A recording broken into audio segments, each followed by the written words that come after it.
el auspicio del Grupo Digama. Bienvenidos a Rumbo Minero. Mi nombre es Jorge León Benavides y junto con César Campo vamos a desarrollar el presente programa. ¿Cómo está, César? Qué gusto, Jorge. Bien, comentarles que, como siempre, tenemos invitados importantes. Vamos a estar con Augusto Álvarez Rodríguez para hablar de minería ilegal y elecciones, ¿no? Un tema que nos viene preocupando, y algunas declaraciones, César, del ministro, ¿no?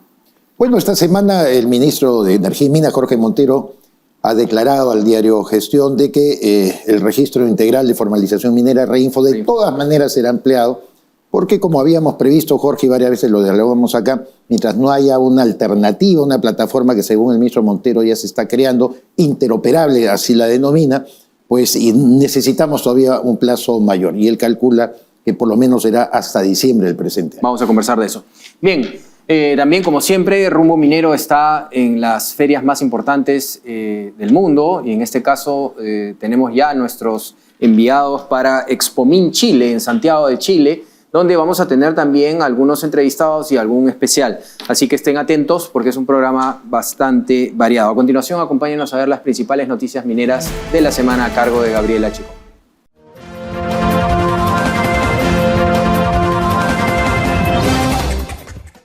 Gracias, Jorge. Estas son las principales noticias mineras de la semana.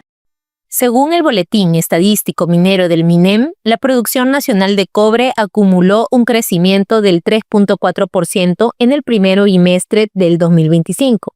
Solo en febrero se alcanzaron 216.955 toneladas métricas finas, ligeramente por encima de lo registrado en el mismo mes de 2024. A nivel regional, Moquegua lideró con el 18.1% del total producido. Ancash subió al segundo lugar con un aporte del 15.2%, seguido de Arequipa con el 14.7%. El exministro de Energía y Minas, Carlos Herrera Descalzi, indicó que las acciones que viene tomando el gobierno en el tema de la formalización minera genera una percepción de que no existe prisa por hacerlo. Y es que, ante el anuncio del actual ministro Jorge Montero de pedir la ampliación del Registro Integral de Formalización Minera Reinfo por 6 meses más, dijo que es una señal de que dejarán este problema al siguiente gobierno. Muchas gracias, Gabriela Chicoma, por las principales noticias mineras de la semana. Como habíamos anticipado, nos acompaña en los estudios de Rumbo Minero Augusto Álvarez Rodríguez, muy reconocido economista, analista político y, por supuesto, periodista, colega con el cual vamos a dialogar el tema que le hemos planteado, minería ilegal y elecciones 2026. Augusto, bienvenido a nuestro programa. César, muchas gracias por la invitación. El panorama no pinta bien. Como sabemos, cada proceso electoral, la minería ilegal tiene sus propios actores, operadores, generación de conflictos, madre de Dios, ya lo vemos en La Libertad, lo vemos en distintas regiones. ¿Cuál es tu perspectiva de lo que puede ocurrir ya ha empezado, digamos, el año preelectoral? Pues como todos los años preelectorales en el Perú son años de mucha incertidumbre, de tensión, y esta puede ser más que las otras, porque hay varios factores que apuntan en esa dirección. Tú has hablado de la minería ilegal, y ciertamente la minería ilegal va a seguir siendo, no es que lo va a hacer, sino que va a seguir siendo un protagonista en la política peruana.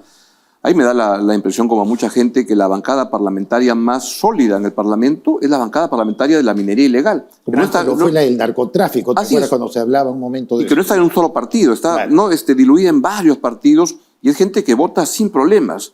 Leía esta semana que el ministro de Energía y Minas decía que el Reinfo se tiene que postergar de todas maneras. Entonces, es como que vamos a vivir con esto permanentemente, y eso es una parte de la historia. Además, encontramos un país mucho más polarizado, con una ciudadanía más distante de la política y con menos ganas de estar informada, y una fragmentación de las candidaturas. Entonces están como todos los elementos para que el resultado sea no uno muy positivo. Y sin embargo, y quiero subrayar el sin embargo, uno va viendo que contra esos indicadores o esas expresiones, si te dijeran eso es lo que pasa en Paraguay o en Guatemala, uno diría, ese país está muy mal, ¿no? Sin embargo, la confianza para invertir y para contratar en el Perú sigue recuperándose y sigue muy sólida. Y entonces uno lo que encuentra es una resiliencia empresarial muy fuerte que, a pesar de las noticias que no son buenas, pues sigue apostando, y eso me hace pensar que el futuro pues no va a ser tan malo. Y que quizás el fenómeno no se analiza bien, ¿no? Porque muchos acá tratan de aparentar desde el Estado una voluntad de los sectores ilegales por formalizarse.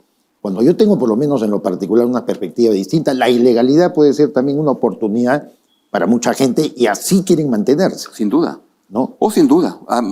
La ilegalidad es un espacio que viene creciendo y donde más gente se siente muy, muy cómoda en esos espacios. Y que además esto confronta con una situación de un gobierno muy débil como el de la presidenta Boluarte. Y un gobierno débil es un gran negocio para muchos. Claro. Porque es la persona a quien puedes presionar, es un gobierno asustado, dispuesto a todo para poder durar, y entonces todos le meten el carro. Claro. En las declaraciones que tú has mencionado del ministro de Energía y Minas, Jorge Montero, de ampliar nuevamente el Reinfo, lo dice porque recién en junio entraría a tallar la plataforma alternativa que el MINEN ha creado para interactuar con los sectores que deseen formalizarse, sigo insistiendo que no creo que sean la gran mayoría, a través del acceso al crédito y, por supuesto, mejorar su productividad con una asistencia técnica. Sin embargo, lo que nosotros observamos es que en el fenómeno, por ejemplo, de lo que ocurre en Tía María, ¿no? Inmediatamente Tía María anuncia el año pasado que quiere entrar en operaciones y el Valle del Tambo nuevamente se agita. Siempre nos vamos a terminar mordiendo la cola a gusto con eso. Sí, y en ese contexto además hay medios que alientan esto y que creen que es una buena noticia cuando se dice, cuando se anuncia que Tía María se reactiva, no informan nada. Cuando hay 4 personas que mueven el cotarro en la zona, lo sacan con grandes titulares. Claro. Y lo mismo ocurre con muchas cosas. Veo esta semana también en otro ámbito, pero que igualmente me marca esas resistencias al cambio. Cuando veo las noticias en que el sindicato de Telefónica dice, oye, ¿y por qué no estatizamos Telefónica? Sí. Y hay medios de comunicación que lo sacan con entusiasmo. Claro. Y uno dice, ¿qué concho telúrico hay ahí que el estatismo lo llama con tanta ilusión? Como alternativa, además, ni siquiera dice que venga un operador, vamos a examinar al nuevo operador, Claro. ¿no? al que ha comprado. No. Dice, vamos, ahora sí hay que estatizar. Y se publica sin decir, oye, esto no es una muy buena idea, no que se difunde con entusiasmo. Entonces, pero contra eso siento que el país sigue avanzando a pesar de ¿Por todos qué? los problemas. ¿Cuál es tu perspectiva sobre ello? Porque lo que pasa es que creo que el mundo es un mundo complicado hoy en día. Entonces, si tú dices el Perú tiene problemas, bueno, mira el barrio y verás que hay problemas. Mira el mundo y verás que hay problemas. Ahora siento que es como pocas veces que el riesgo político en Estados Unidos es mayor que en el Perú, lo cual es una cosa estupenda. El señor Trump quiere bajarse al presidente del Banco Central de Estados Unidos, quiere tirarse a la justicia, cosas que pensábamos que ocurrían acá, y luego dice, estoy pensando quedarme un periodo más, pero no se puede. No, sí se puede hacer algunos cambios, ¿no? Entonces, el mundo está un mundo complicado, y por donde lo veas. Y un mundo Y polarizado. entonces comparamos, ¿no? y decimos, estamos complicados, pero es como que tú dijeras, este mundo está complicado. Bueno, las empresas no se pueden ir a Ganímedes 10 años a ver que el mundo se arregle, sino que tienen que continuar operando. Y ahí siento que la inversión en el Perú expresa y muestra una resiliencia bien grande, a pesar de todas las adversidades, sigue ahí apostando. Sea porque ya se han producido inversiones muy importantes y no es momento para irte, porque además, ¿cuánto venderías, perderías? Pero que es porque es la apuesta. Y ahí, César, si me permites, yo creo que en el Perú hemos pasado una prueba de fuego, que es Pedro Castillo. El gobierno de Pedro Castillo fue lo más nefasto que se le pueda ocurrir a la gente, porque fue, ¿cómo llamarlo? Toda la ilegalidad agroempresarial estaba metida en Palacio de Gobierno. Sendero Luminoso estaba metida en Palacio de Gobierno, este señor lo recibía con entusiasmo. La institucionalidad peruana, débil como es, resistió eso. Y sin embargo, lo que hay que señalar también es cómo hay gente que cree que hemos vuelto un poco a las líneas paralelas, ¿no? De economía por acá, la política por allá, que se dio mucho en el gobierno de Alejandro Toledo cuando decíamos cómo puede crecer, y el señor Toledo tenía 4 o 5% de aprobación, y a mi juicio empezaba un proceso ya después más acelerado de desinstitucionalización. ¿El tema ha vuelto a eso? ¿Tú crees que podemos hablar de cuerdas paralelas? De ninguna manera. Si esto no era cierto antes, pues lo debería ser menos ahora. Tú afirmas que estamos mejor nosotros Claro, en la economía, que nosotros Bueno, avanzamos.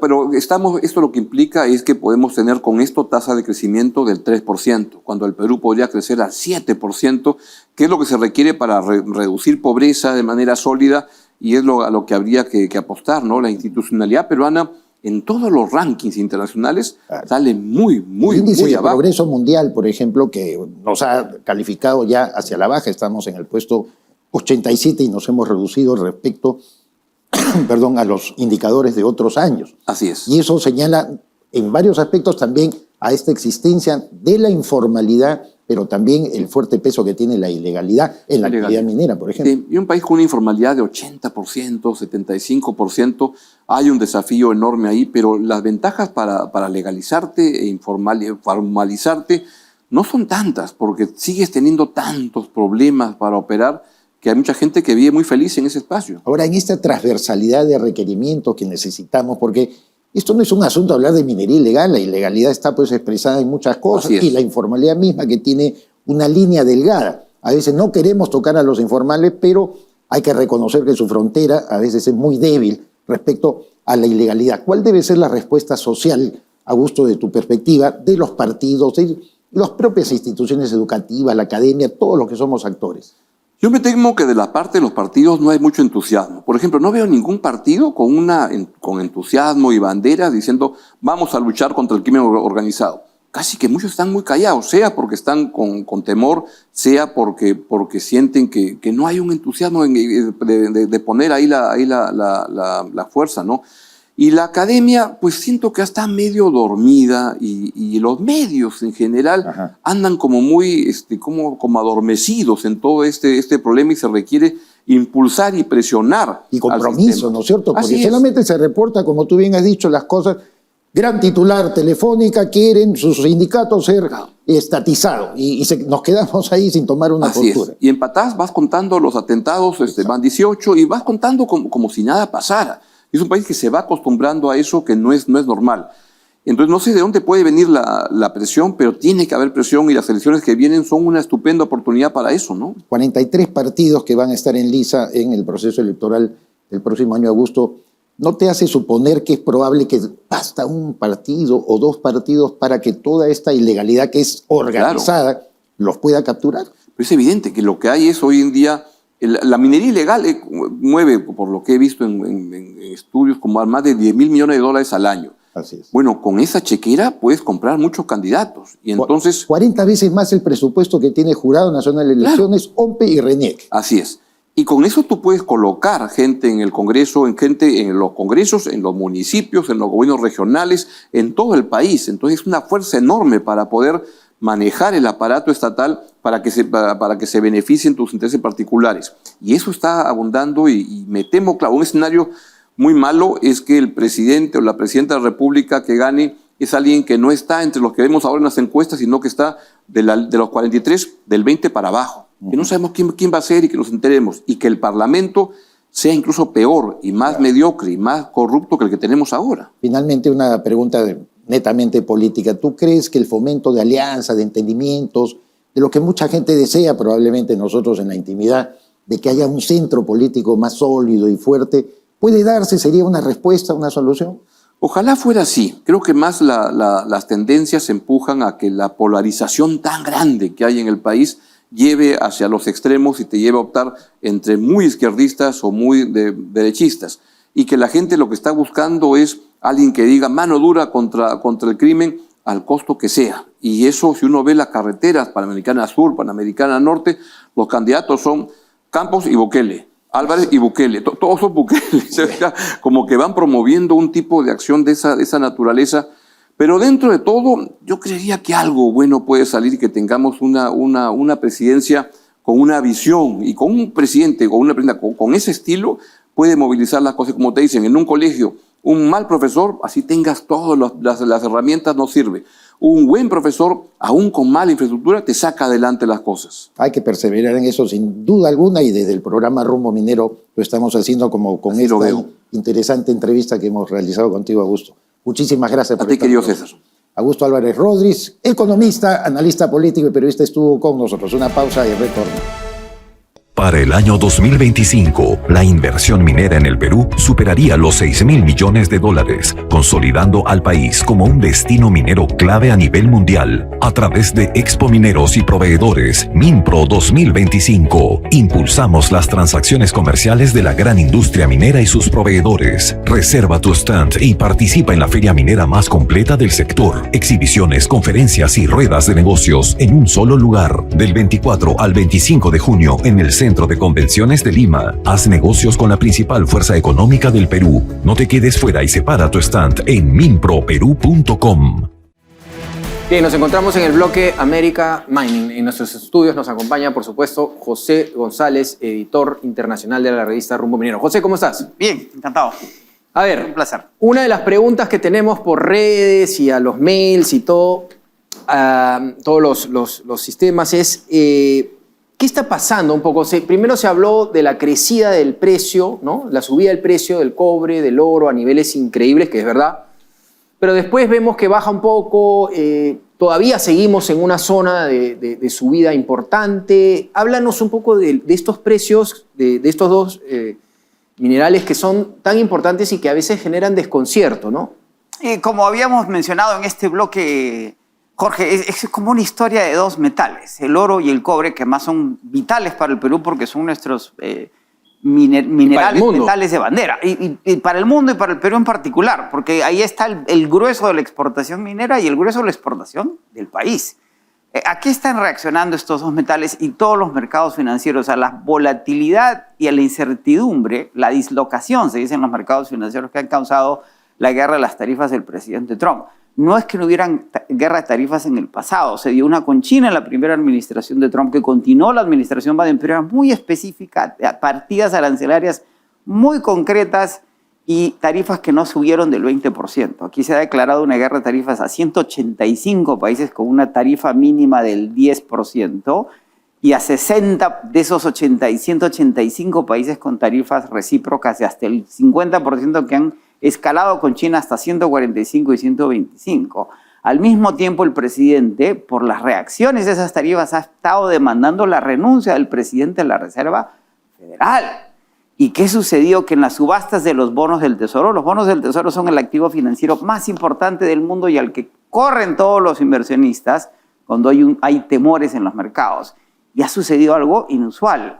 En una crisis como esta, el spread de los bonos del Tesoro se emiten a valor facial, a 100%, y se descuentan en las subastas y eso genera el retorno del bono, no pagan cupones. Se empezó a abrir. Las tasas de interés se abren, los Estados Unidos tienen una gran deuda, el dólar se debilita, Jorge, 14% en 3 días y no se ha fortalecido. Eso no es necesariamente bueno para nuestras exportaciones. Vamos a ganar menos soles por los dólares exportados. Y el oro se convierte en el refugio al que todos los inversionistas empiezan a invertir porque no está correlacionado con nada. Hay una demanda constante de bancos centrales y de inversionistas privados y el oro sube y llega a $3.500 la onza, cuando la nueva proyección para fines de este año era 3.700. Corrige durante la semana cuando el presidente Trump se retrae. Dice, no. La guerra de las tarifas, vamos a llegar a un acuerdo con China. El secretario del Tesoro dice, esto es insostenible. Y Trump se desdice y dice, yo no quiero que renuncie Powell, solo quiero que baje las tasas de interés. El oro regresa a niveles de 3.350, pero el mercado sigue. Se ha sembrado mucha desconfianza y mucha incertidumbre. El mercado no se va a tranquilizar. ¿Cuál es la discusión en función del oro? ¿Puede volver a subir? ¿Va a seguir subiendo? Y el consenso es que sí. ¿Por qué? Los activos financieros, en total en todos los mercados del mundo, suman 260 trillones de dólares. 5 trillones y el oro son 9 trillones de esos 260 trillones. 5 trillones en bancos centrales, 4 trillones entre inversionistas privados. Es el 3.5% de la alocación financiera global. La demanda de los bancos centrales sigue subiendo. Las compañías de seguros de China están comprando oro y los ETFs de oro siguen incrementándose. Es decir, el consenso es que la demanda por el oro se va a mantener y el precio no va a retroceder, sino que se va a mantener y va a seguir subiendo, porque más el presidente Trump ha sembrado la desconfianza y la incertidumbre a nivel global y deshacer eso va a ser muy difícil. Y solo tiene 3 meses en el gobierno y quedan por delante 3 años. O sea, podríamos resumir que esta volatilidad y todos estos problemas que están habiendo con los precios de minerales en una palabra, Trump. Correcto. Sí. Esto va a retomar desde tu punto de vista, José, la discusión que se suscitó hace algunas semanas en el Perú de cuánto convendría que el Estado canalice la compra de oro pensando en una tendencia sostenida, como tú señalas, de una alta cotización.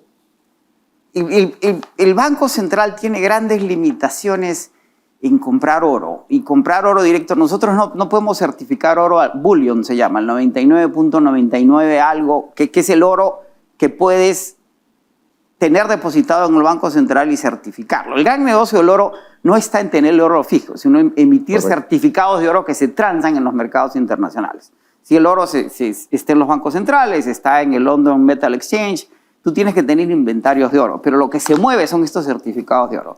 Para eso tienes que certificarlo. El problema de la certificación no es montar una refinería con capacidad de llevar al oro a ese nivel. La gran parte del oro ilegal peruano no es bullion, es oro al 70, al 80% como máximo. Es que eso es como, es como un cartel.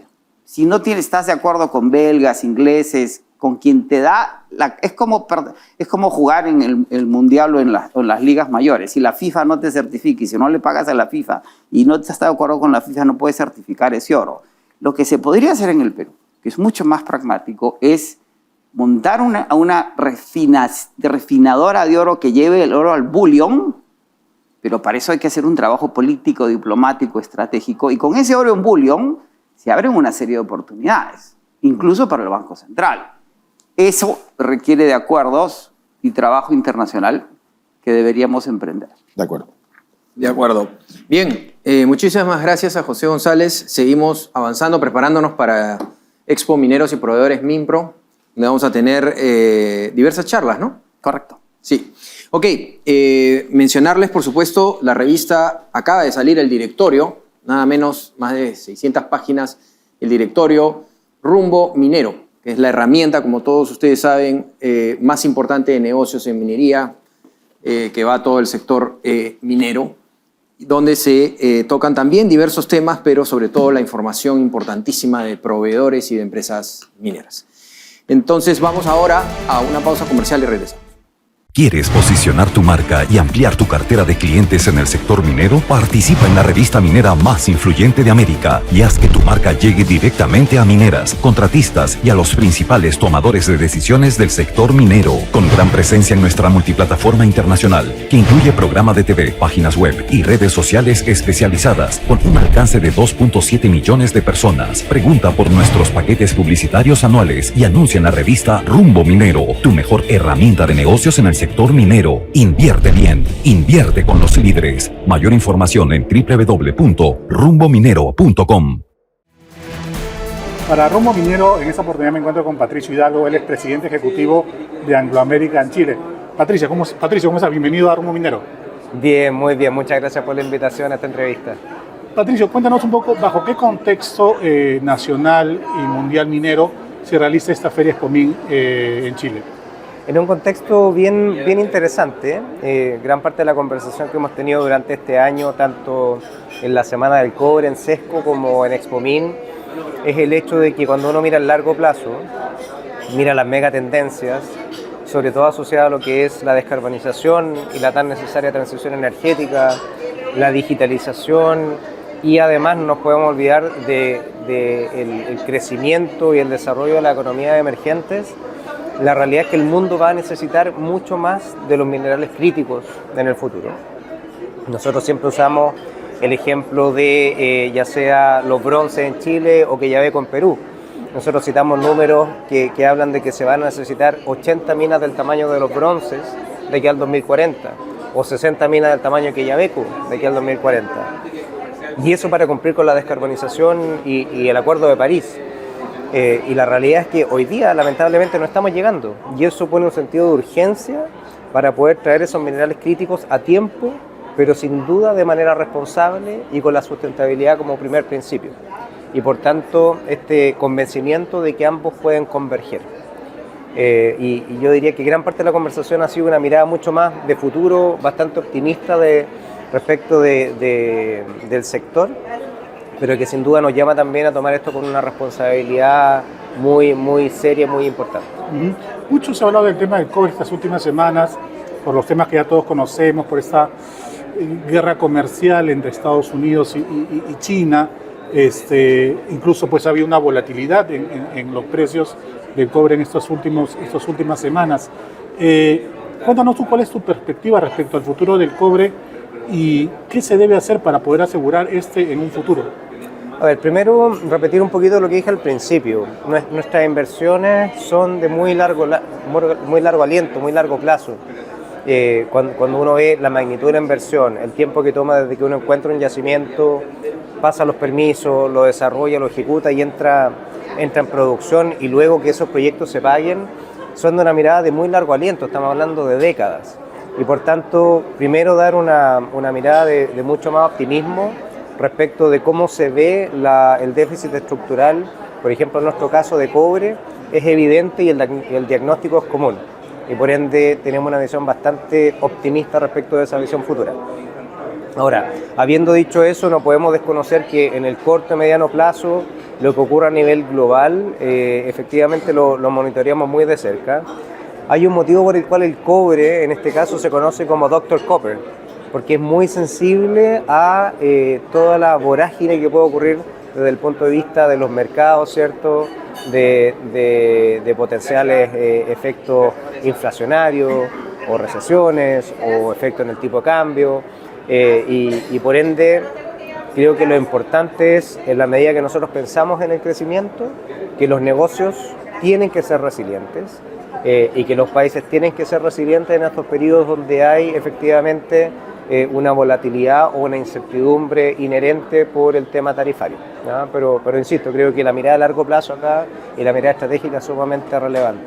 Como tú nos mencionabas, faltan todavía sacar adelante muchas minas para poder llegar a llegar a esa necesidad de cubrir mundialmente el tema del cobre. ¿Cuál crees tú que son las principales, no sé si problemas, pero sí temas por solucionar aquí en Chile para poder seguir potenciando la cartera minera que ustedes tienen? Sí, mira, en la mañana el ministro de Hacienda mostraba un poco las cifras que se proyectan en la próxima década en términos de inversión. Y en Chile ya están publicados números que se acercan a los 83.000 millones de dólares en inversión minera, que efectivamente se requiere en un tiempo que, nuevamente, cuando uno piensa 10 años, es un periodo no muy largo en minería. Sin embargo, cuando uno también ve la estadística, desde el momento en que uno encuentra un yacimiento, hace los estudios, después presenta los estudios para permisos y finalmente ese cobre llega al mercado, se está hablando un promedio entre 15 a 20 años. Yo te decía que se necesitan 60 minas del tamaño que Quellaveco aquí al año 2040, no llegamos. Entonces, efectivamente, desde el punto de vista de las políticas públicas, creemos que hay una tremenda oportunidad de poder optimizar los tiempos de la tramitación de permisos, tanto los permisos medioambientales como lo que siguen acá en Chile, que después son los permisos sectoriales, una vez que tú recibes la resolución de calificación ambiental.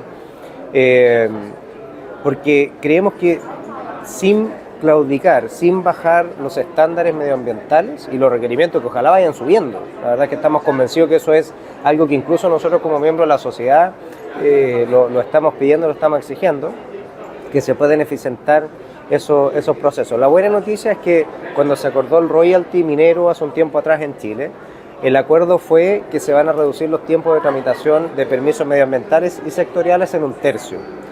Yo creo que todavía hay oportunidades de optimizarlo aún más, porque 1/3 no resuelve el problema, pero creo que es un buen avance. Y en el tema social, ¿no? ¿Cómo trabaja Chile en su minería y el entorno, ¿no? En cuanto al tema social dentro de los proyectos mineros? Sí, mira, Chile hace un tiempo atrás que se adhirió a Escazú, al acuerdo de Escazú, y eso creemos nosotros que es muy positivo, porque pone un marco en la forma en que tú te tienes que relacionar con las comunidades. Yo creo que naturalmente uno quiere y debe querer, digamos, como lo establecen los propósitos de varias de las compañías mineras, hacer esto de la mejor forma posible, porque es lo correcto de hacer, es licencia para operar, es licencia para crecer, pero el hecho de que Chile se haya adherido al acuerdo de Escazú pone un marco bastante claro de cómo hacerlo, desde lo que son los enganches tempranos con las comunidades, los periodos de consultas que tienen que ocurrir, tanto durante la tramitación del proyecto como ya cuando tú estás en operación. Así que yo diría que estamos bastante avanzados, sin duda que tenemos mucho que mejorar todavía. Creo que tenemos el desafío de de no quedarnos limitados a lo que es el área de influencia. Yo creo que Chile tiene una tremenda oportunidad de siempre ir pensando un poquito más allá de lo que establezca la ley o lo que son las definiciones un poquito más geográficas de cuáles son las áreas de influencia, pero que sin duda estamos avanzando en la línea correcta.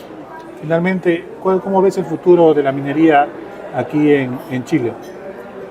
Como te decía al principio, con mucho optimismo, lo decía en mi discurso inicial, cuando uno ve las megatendencias y el rol que va a jugar, y no solamente Chile, yo diría que Latinoamérica, en particular Chile, Perú, Colombia, Bolivia, Argentina, Brasil, que tenemos estos recursos que son tan valiosos para el mundo, lo veo con mucho optimismo, pero también creo que lo tenemos que tomar con una tremenda responsabilidad porque el mundo nos está mirando.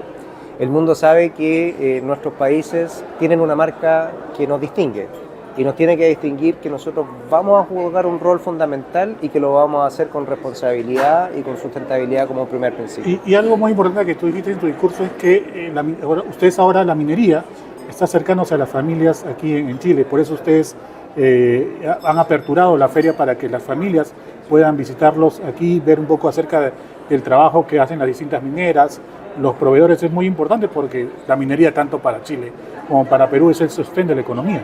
Sí, mira, yo te diría que estamos bien contentos porque a través de distintas áreas de trabajo, particularmente una que ha liderado el Consejo Minero en Chile, se ha hecho mucho trabajo de acercarnos como industria a las comunidades.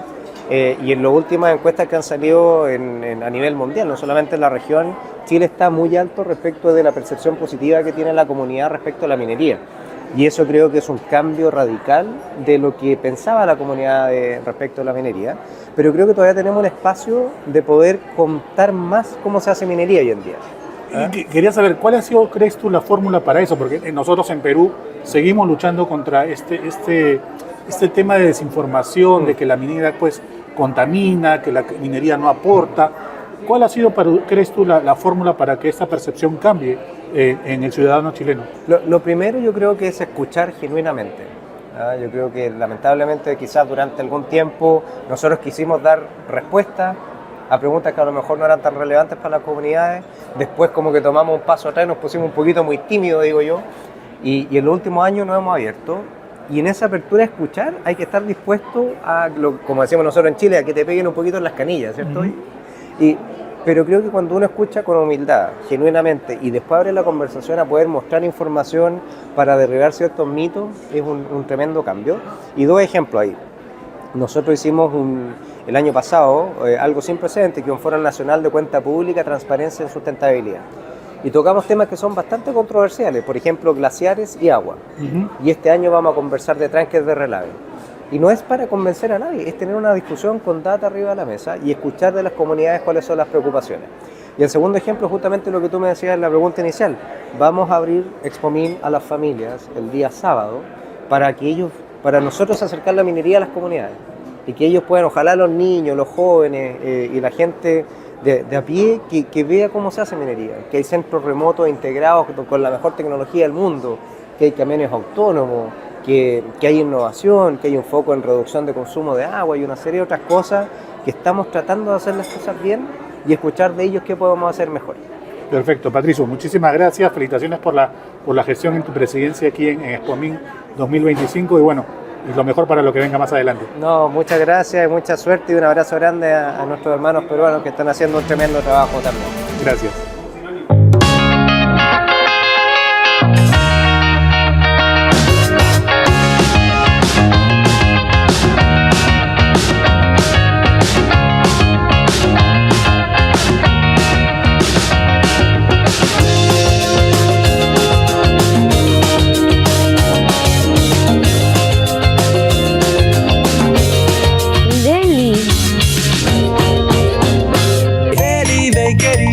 ¡Qué rico! En un mundo industrializado, la seguridad es lo más importante. En Industrias Manrique, empresa nacional peruana, sabemos que la seguridad comienza desde los pies. Cada paso que das en un entorno industrial puede ser peligroso. Es por eso que en Industrias Manrique, nuestros calzados de seguridad, fabricados con los materiales más duraderos y tecnología de vanguardia, cumplen con las normas internacionales de seguridad. Cada par está diseñado para resistir los rigores del entorno industrial. Ingresamos al segmento de los aliados estratégicos en la minería, los proveedores, gracias a la revista Rumbo Minero. En Rumbo Minero TV damos pase al bloque de proveedores del sector minero. Nuestra primera entrevista del bloque de proveedores tenemos el gusto de presentar a Santiago Cambana. Él es analista de operaciones TPD de transportes en línea. Dándole la más cordial bienvenida a Santiago, le formulamos la primera pregunta. ¿Cuántos años viene trabajando en el sector minero su empresa y cuál es el portafolio de productos y servicios que brinda? Bueno, Transportes Línea brinda lo que es el servicio de transporte en general. Tenemos lo que es el transporte interprovincial, envío de encomiendas y servicio de transporte personal, ¿no? El servicio de transporte personal es el que brindamos a clientes del sector minero, ¿no? Iniciamos hace casi 28 años, en el año 97, en Minera Yanacocha, en Cajamarca, cuando era la empresa Vulcano, ¿no? Ya en el año 1999 se forma Transportes Línea como tal a raíz de una fusión, ¿no? De Vulcano, de El Águila y Transa, ¿no? Desde ese momento hasta el día de hoy estamos presentes en el sector minero, ¿no?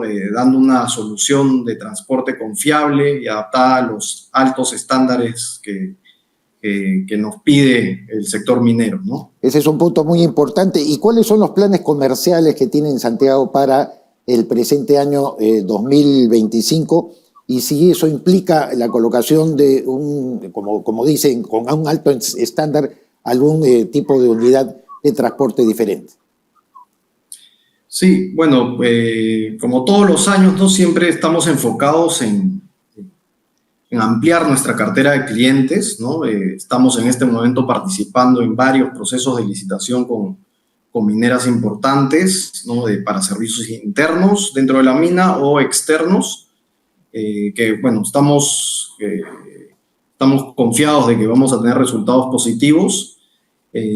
Siempre estamos buscando oportunidades de mejora en nuestro servicio de transporte, ¿no? Por ejemplo, en este momento estamos investigando e implementando nuevas tecnologías, utilizando la inteligencia artificial para controlar la fatiga y somnolencia de nuestros conductores, ¿no? Y adicionalmente siempre estamos investigando, tenemos nuestro departamento de TI que busca nuevas tecnologías para poder mejorar el servicio, ¿no? Un punto muy importante para Transportes Línea es un hito que ha ocurrido este año, es el inicio de operaciones con buses 100% eléctricos, ¿no? En el servicio interno de Minera Antapacay. Están operando desde enero de este año y bueno, eso nos hemos convertido en la primera empresa a nivel nacional que opera este tipo de vehículos a más de 4.000 metros sobre el nivel del mar. Es un reto bastante exigente, pero que estamos dándole bastante prioridad, ¿no? Para hacerlo correctamente, porque consideramos que es una experiencia muy valiosa la que estamos ganando, y lo que buscamos es poder esta experiencia justamente en el corto mediano plazo, poder replicarlo en otras operaciones con otros clientes mineros que busquen una alternativa de transporte más sostenible, ¿no? Con un menor impacto ambiental, ¿no? Correcto. Santiago, finalmente, de manera breve, por favor, ¿cómo hacen el trabajo postventa, el seguimiento al cliente? Bueno, siempre consideramos que es fundamental estar en constante comunicación con nuestros clientes. Tenemos siempre reuniones, ¿no? periódicas con cada uno de nuestros clientes y donde nos presentamos nosotros indicadores de gestión y también nos dan oportunidades de mejora, ¿no? Que podamos implementar en el servicio. Y muy aparte de las reuniones, ¿no? que son con los supervisores, con los dueños del contrato, también consideramos muy importante aplicar encuestas, ¿no? Encuestas a los mismos usuarios que utilizan nuestro servicio a diario, porque finalmente ellos pueden identificar otros detalles, ¿no? que de repente los supervisores o los dueños del contrato no.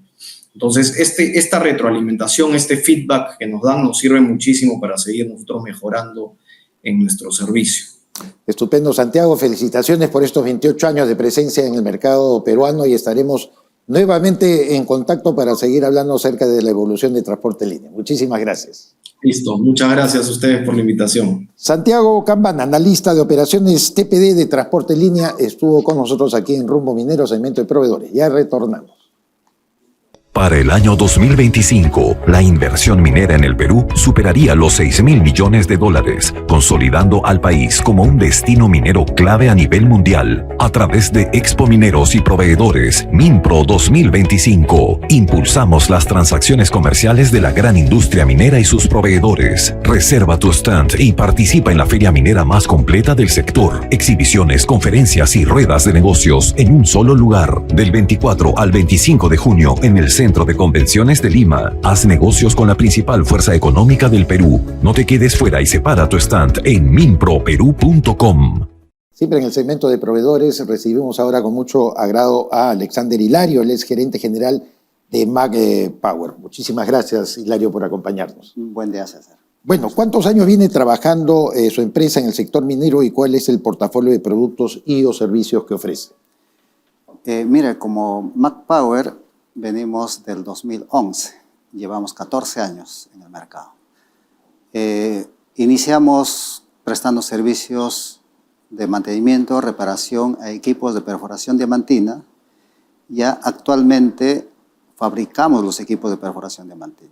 Tenemos un amplio portafolio de equipos, tanto para interior mina y superficie. De toda la demanda de equipos de perforación diamantina en sus diferentes capacidades, para completar el portafolio completo, solo nos falta incorporar a nuestro portafolio un modelo de equipo de largo alcance. De acuerdo. Y de repente, si me puede hablar un poco de los planes comerciales para el año 2025, está incorporado también probablemente este equipo también como alguna de las nuevas ofertas que está haciendo Mag Power. Casualmente. En el tema comercial, al cierre del 2025 estábamos proyectados colocar 300 equipos. Y del periodo 2025, 30 equipos. Pero al cierre de abril estamos cerrando con 298 equipos y con 12 equipos del periodo 2025. Entonces vamos a llegar a nuestro plan previsto y en el ámbito de nuestro portafolio de equipos vamos a incorporar el equipo que nos falta a nuestro portafolio. Este año, en el mes de agosto, vamos a estar lanzando este modelo de equipo. Estupendo, Alexander. Finalmente quería preguntarle, ¿cómo desarrollan ustedes el trabajo postventa, el seguimiento al cliente? El postventa en nuestro rubro es muy importante porque tenemos que dar eficiencia operativa a los equipos. Hemos creado nuestro área especializado en postventa. Nosotros, cuando vendemos el equipo, damos una garantía de 2.000 horas de funcionamiento o un año a nuestros equipos. Para soportar este postventa tenemos un área especializado con visitas periódicas para el mantenimiento, para las instrucciones, capacitaciones a nuestros clientes. Muchas gracias, Alexander Hilario, por haber estado con nosotros. Veo que el éxito está justificado y acreditado en estos 14 años de presencia que tienen en el mercado minero. Lo tendremos en una próxima oportunidad en nuestro programa. Muchas gracias, con mucho gusto, César. Alexander Hilario, gerente general de Mag Power, estuvo con nosotros. Una pausa y retornamos.